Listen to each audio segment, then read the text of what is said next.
Subiamo tutti i giorni centinaia di intrusioni o tentativi di intrusione alle nostre reti informatiche.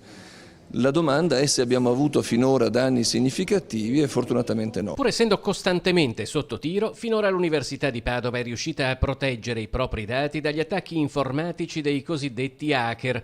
Ciò non vuol dire però che si debba abbassare la guardia, soprattutto di fronte alla crescente capacità tecnologica di chi cerca di inserirsi negli archivi di istituzioni, aziende o semplici cittadini. Si inquadra così il protocollo che l'Ateneo ha siglato con la Polizia di Stato, un caso finora unico in Veneto. Sarà un rapporto diretto anche con i responsabili dell'IT dell'università, per cui se ci sono particolari attacchi, se ci sono degli alert o delle segnalazioni che richiedono un immediato intervento per capire esattamente di che cosa si tratta, ovviamente c'è un filo diretto e quindi si lavora insieme per impedire ovviamente che l'attacco sia compiuto. Non esiste solo lo spionaggio o il furto di dati sensibili in ambito economico. Nuovi reati come quelli informatici presuppongono anche nuovi bottini. L'università, ad esempio, possiede dati di decine di migliaia di ragazzi.